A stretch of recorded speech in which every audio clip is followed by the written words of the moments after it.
what are the popular, and this is a given, everybody talks about this. What are the popular resolution for the new year? Do you have any new resolution? I found out that the more popular ones are lose weight. That's one of them. Exercise more is the second one. It has to do with the first one. And amazingly, the third one is quit smoking. So that's the trend this end of a year. That's the trend this end of a year. But there is another kind of resolution, and this is like a promise that people make to themselves. What is that promise that you make to yourself? And there is some popular promises that people make to themselves, and I'm going to read them to you. So the first one, the more popular one this year, this is a trend, is spend more time with family. Spending more time with family, husband with the wife, wife with the husband, not that much work. If both of them work, try to be intentional on that. So more than 50% of Americans have vowed to appreciate each other. So that's great. That's great. Say with me, it's great. The second one is commitment to be more fit. There's something within us, and we're always trying to be more healthy, more fit, more ready for combat. You know what I mean? And number 3, tame the bulge. So I don't know what kind of bulge. It might be here, it might be at home. Whatever it is, that's one of the things. Fourth, again, quit smoking. Again, people make that promise to themselves. 5, this is really a nice one. I like this one because I believe everybody tries to do this one, is enjoy life more. So tell the person beside to you, you need to enjoy more. You need to enjoy more, Enjoy life more. 6, quit drinking. This is like, if you give it enough, there's people that promise to themselves, they know they're making something bad to themselves, and they promise to themselves that they will quit drinking because they know it's doing something that is not good to them. 7, everybody wants this one. Raise their hand beforehand. Before I say raise your hand, because you're going to want this one. Get out of debt. Everybody wants to get out of debt. Having no debt is the beginning. This is what I say. Having no debt is the beginning of wealth. All right? Having no debt is the beginning of wealth. And then, number 8, learn something new. Everybody wants to learn something new the new year. I've been trying to learn to play the piano during 20 years. And I do some notes, but I don't know. I believe I'm not giving enough following up to that one. 9, help others besides myself. Help somebody. The people will feel good about that. And number 10 is getting organized. Getting organized. Now, not many people follow through on this. It's really requires discipline. It requires us being intentional to be able to maintain these propositions, these resolutions, these commitments over the next year. So as a man put it up, we have less than 12 hours, or maybe a little bit more than 12 hours, because this is the first service. We have around 12, 13 hours to get a new job, be a nicer person, and lose about 20 pounds. So tell somebody you can make it. You know why people make resolutions? Because there's kind of like a hope on this. There is a hope that comes from making a new commitment, a new resolution. And this hope will bring, I would say, maybe a restart of something. Maybe something needs to be restarted, and you will get that hope from a new resolution. And also, maybe you need a new beginning. Who doesn't need a new beginning? Who would like to have a new beginning today? I would like to have a new beginning. And we're going to be talking about that. And then there is a new possibility in life when you have this these hopes, these resolutions. So that's what we're talking about today. The message today is called a new chance. A new chance. Tell somebody, God's going to give you a new chance. So, how many of you work? Don't raise your hand. A lot of people work. I believe the majority of people need to work to sustain life and support themselves and, to get the money to buy whatever they need for living in this world. We live in a system that requires that. And when you have a job or you have a company, at the end of each year, there is a review. Say with me, review. This is very important. There is a review.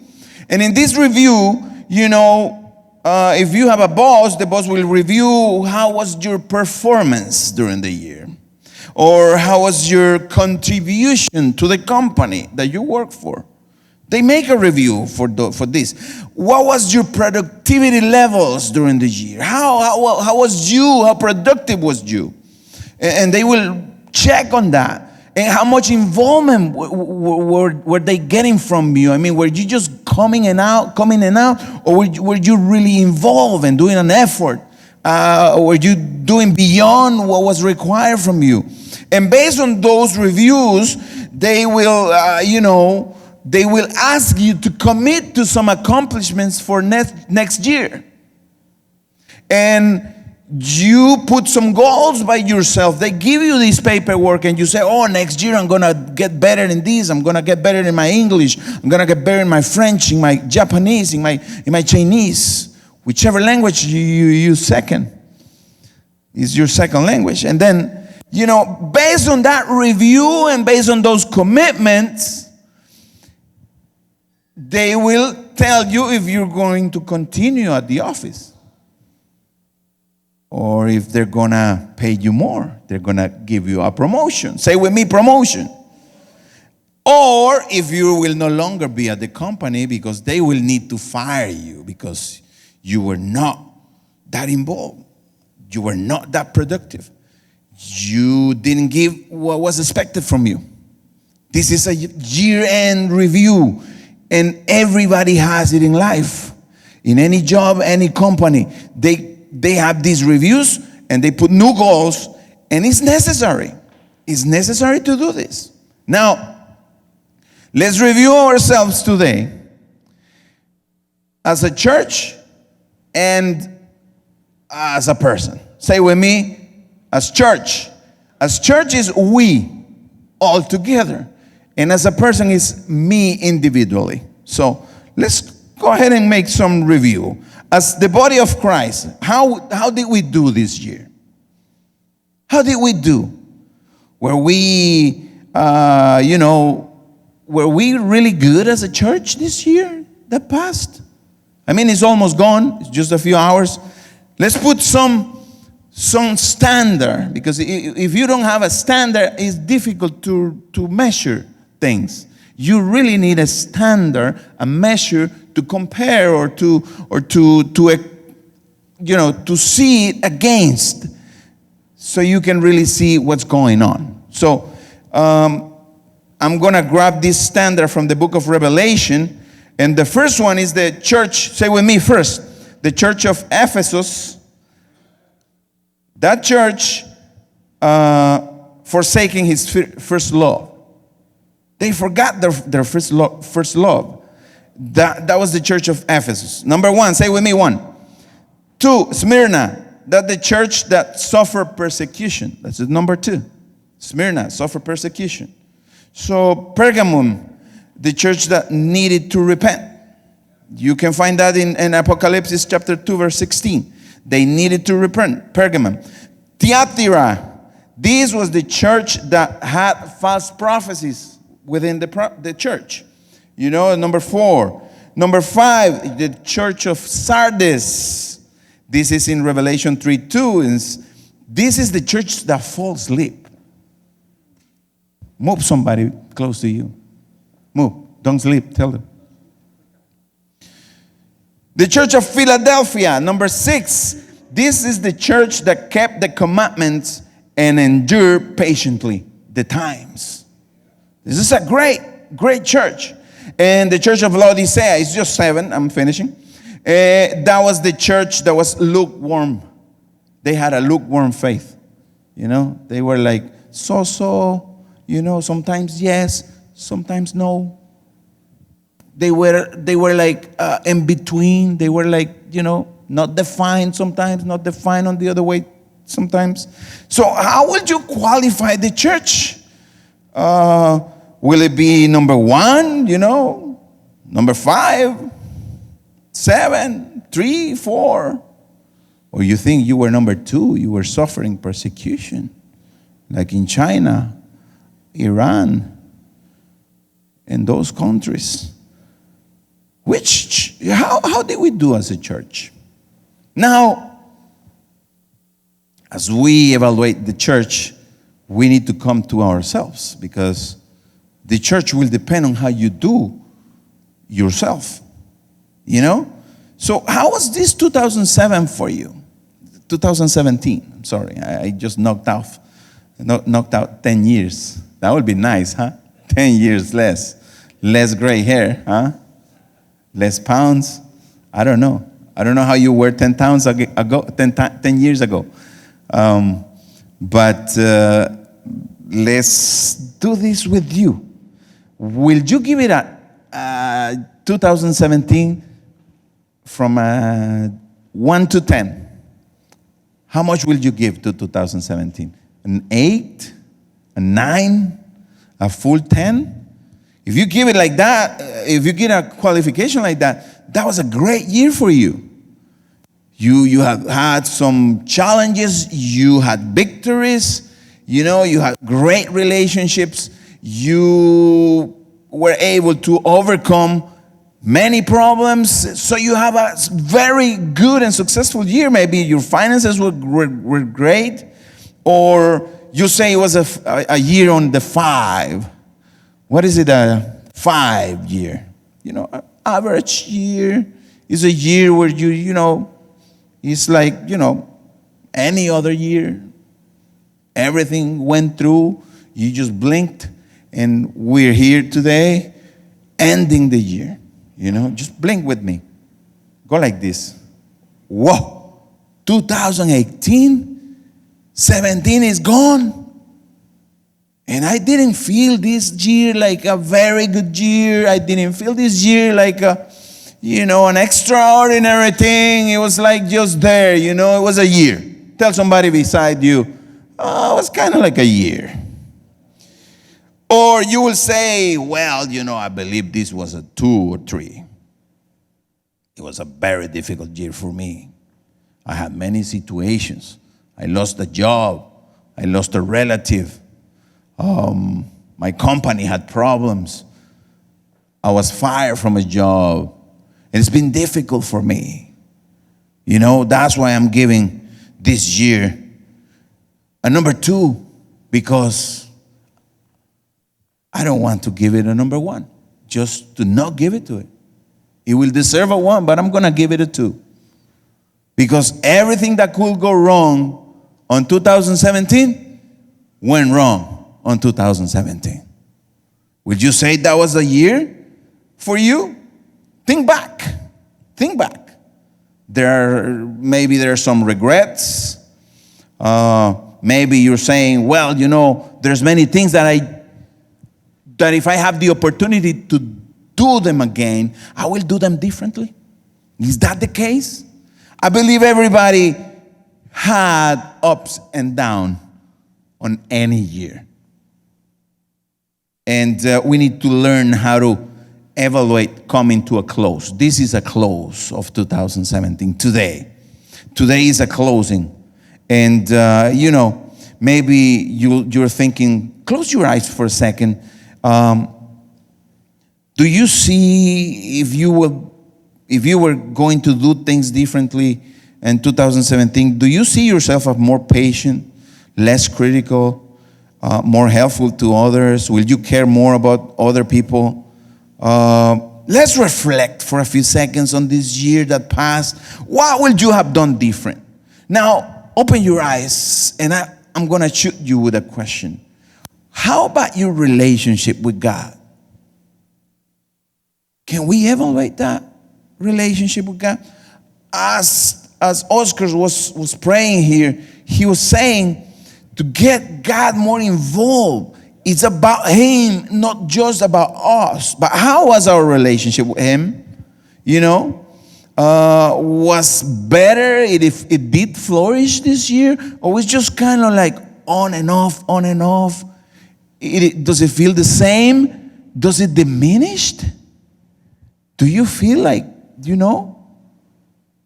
it went down a little bit? How was it for you in this 2017? I have a question that I wrote down because I didn't want to ask it differently. Let me read it to you. This is a question that we all should ask to ourselves. How much did my life, say with me, how much did my life reflected the fact that I am a children of God, that I am a child of God? How much was I reflecting this during 2017? As an individual, ask this question right now.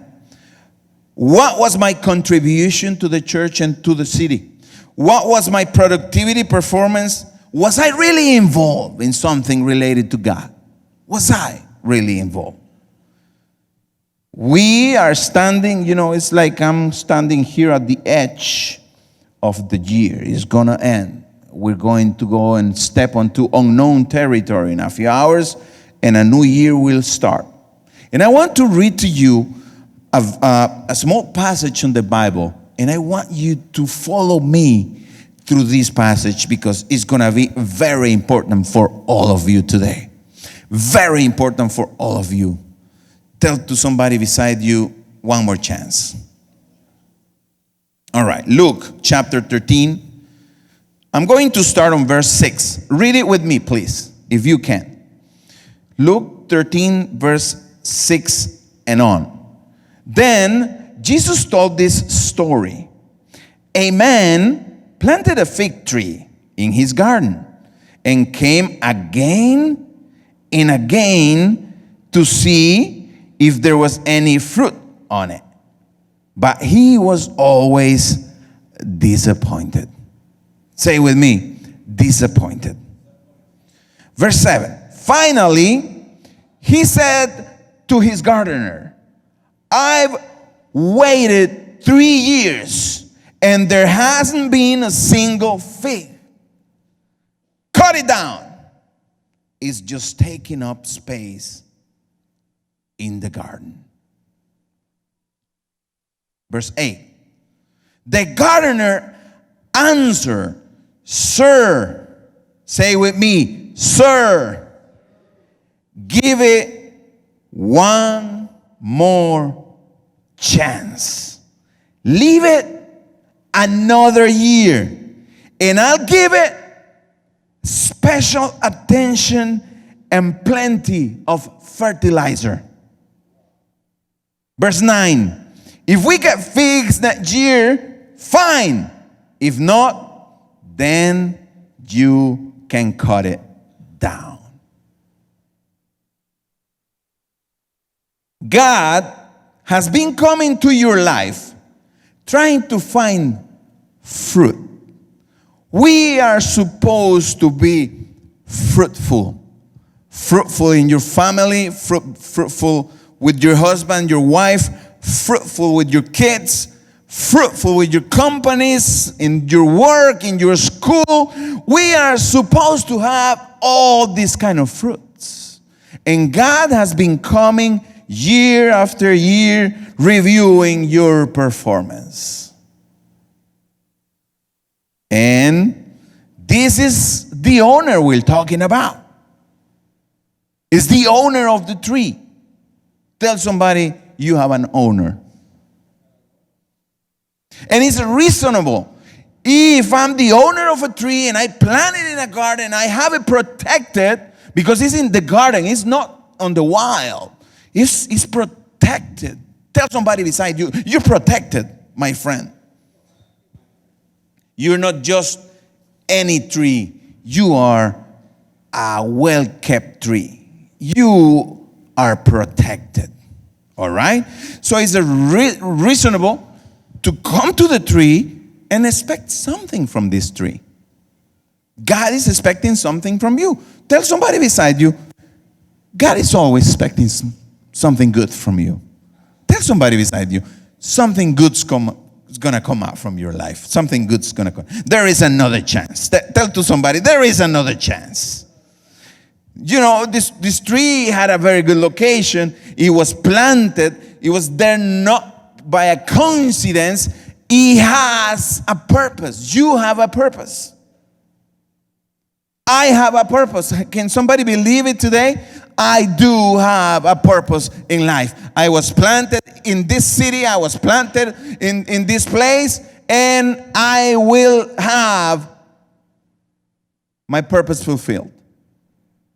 Now we need to, grasp this. The owner kept coming. 3 years. You know how many months is 3 years? 36 months. That was easy, right? But I like to multiply stuff, So I multiplied the month, and then I got out the days out of it, or the weeks first.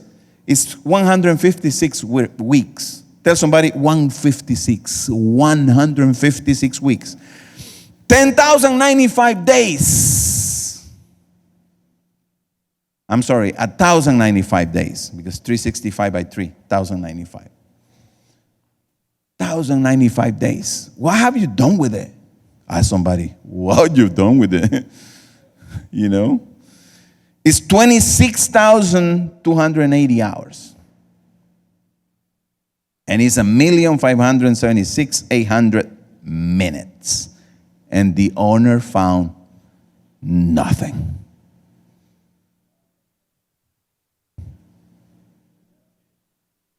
The question was, why should this tree be keeping space here? It's just wasting space, wasting air. What's the point of having a tree that doesn't give fruit? If the purpose of the tree is giving fruit, then it has to give a fruit. So as 2018 comes near, and it's just like approaching really fast, like a train right now. I don't know if the sound of this 2018 train is going to wake you up, or it's me right now talking to you about this and about the past 3 years only. If I am able to wake you up so you can make a very good decision today. Tell somebody next to you, there is one more chance. One more chance. I see, if you can put verse 18 and leave it there for a few seconds, I will really appreciate that.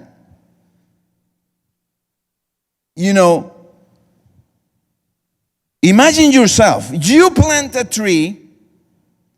The purpose of this tree is giving you some fruits. You're expecting a harvest from the tree. It's 3 years from it. It's Luke 13 verse. Thank you. You're coming and expecting a harvest, and you come 3 years in a row, and you found the same. Say it with me. Say it with me. Repeat it with me. I like when people help me to preach. Nothing. Say it with me. Nothing, bro. Nothing. So the owner makes a decision right there, and he says, you know what? I believe we should cut this tree out. It's doing nothing. Supposed to be doing this, but it's doing nothing.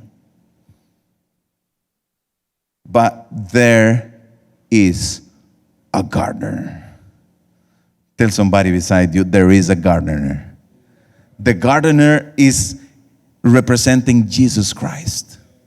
And the gardener comes in, and after the evaluation, after the review, after checking not only 2017, 16, and 15, there was nothing, And the owner has the right to say, well, just cut it out because it's doing nothing. It's not going to do anything anymore. But the gardener comes up and say, wait a minute. Give it one more chance. Tell somebody, we have one more chance. I want one more chance. Do you want one more chance? I want what the gardener is saying. I want one more chance. It doesn't matter what happened in 17, 16, and 15. It doesn't matter. That will die right now, here, today. How many of you need that? The past, stay away from me. You will be the past. You don't have anything to do with me. You cannot grasp me and try to keep me from what's coming on the next time that the gardener has for me. Oh, I love this gardener. Oh, I love him. The very owner, the Lord of the land, came and said, hey, cut this down. And the gardener said, let's just give him another chance. How many of you need another chance? I need another chance. We all need another chance. And there is a gardener, there is Jesus Christ saying, give him another chance. So we have it. There we have it. You know, Jesus in John 15:5 says, there's nothing you can do without me. I am the vine, you are the branches. When you're going to give fruit, I will cut the bad things so you give more fruit. You know? And those who remain in me, says the Bible, and I in them will produce much fruit. For apart from me, you can do nothing. So apart from Jesus, separated from God, the only door, the only way to come to God is Jesus Christ. Separated from him, there's another 3 years coming of nothing. And I don't want that. I want Jesus in my life. Like Oscar was saying, the problem is that I in my life. I need to give him a chance because he's granting me one more chance. You know, there's this, play of words, if you can say it like that. I was translating literally from Spanish, un juego de palabras. And I said, God is a God of second chances. Have you heard that? God is a God of second chances. I kind of added a little bit more to that one. And I put it like this. God is a God of next chances. Not only a second chance, but a next chance. And a next chance, and a next chance, and a next chance, and a next chance. That's my God. That's how he loves me, giving me a next chance.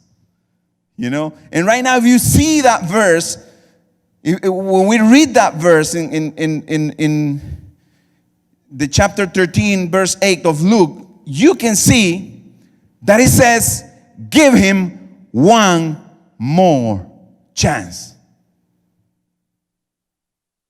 One more chance. One more year. It's, say with me, this 2018 is going to be different. I wanted it to be different. There are some things you can be sure about it. And one of them is this. Coming 2018, there will be a gardener beside you with the shovel and the tools, ready to do something with you, to work more for you, and to give you another chance. And I want to go home today with this word and with this chance in my pocket. Beyond my pocket. I want to go home today with this chance, this new opportunity, this new beginning in my heart. And that's how we should face 2018. There is one more chance coming my way.